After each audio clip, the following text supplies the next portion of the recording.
Aujourd'hui, je vais vous dévoiler un secret à appliquer justement dans tous vos cold calling, mais également dans tous vos entretiens de vente. Le secret, peut-être que tu le connais déjà, c'est l'attitude et l'importance du non-verbal dans la prospection. Le graphique que tu vois juste ici, c'est l'importance des éléments de la communication au téléphone. Au téléphone, mais également dans la vie en général.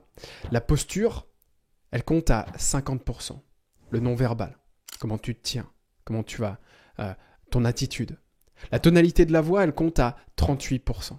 Rien que la tonalité de ma voix compte à 38% dans le message que je vais te diffuser. Et les mots comptent à 7% sur les 100% dans la communication. C'est énorme. C'est quelque chose que tu connais déjà, mais est-ce que tu l'appliques autant qu'il a d'importance? La tonalité de la voix, la posture, est-ce qu'à chaque fin de call call ou à chaque fin d'entretien de vente, tu t'es posé les bonnes questions sur les deux ingrédients qui fonctionnaient le plus dans ta vente? Ce que je te propose maintenant, c'est peut-être de faire 3 exercices.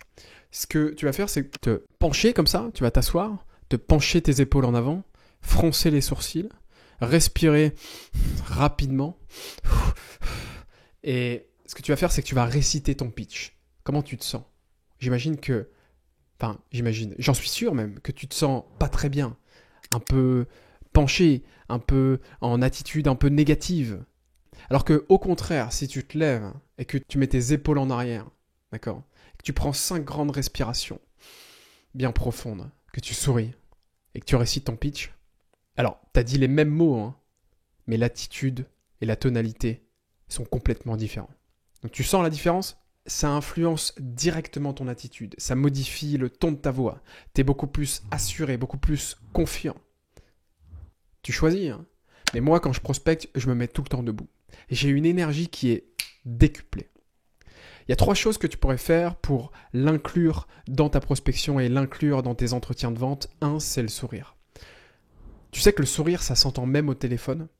Donc, ton sourire, il impacte le ton de ta voix et il rend ta voix beaucoup plus chaleureuse et engageante. Tu vois, là, je souris et je suis beaucoup plus chaleureux et engageant dans ma manière d'être.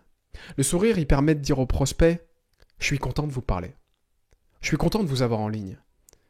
C'est une bonne nouvelle pour moi de vous parler. » Imagine que ton prospect entende ça rien qu'à travers le sourire que tu portes sur tes lèvres. La deuxième stratégie, c'est de mettre des silences.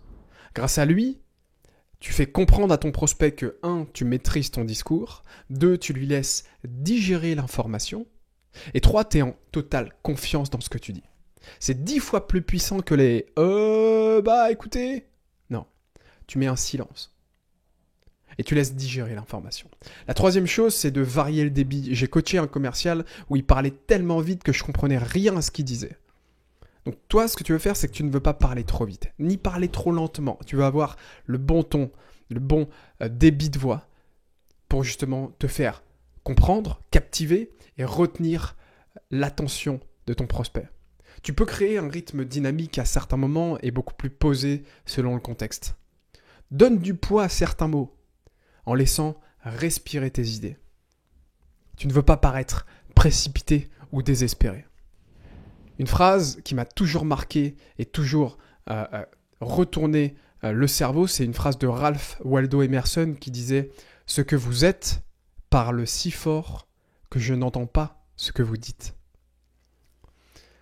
Si toi aussi tu souhaites avoir des techniques de prospection et de vente, n'hésite pas à candidater dans le nouveau bootcamp qu'on met en place sur 6 semaines chez Lead Panda qui permet aux entrepreneurs et aux commerciaux de performer dans leur prospection mais également dans leur vente. On se dit à bientôt.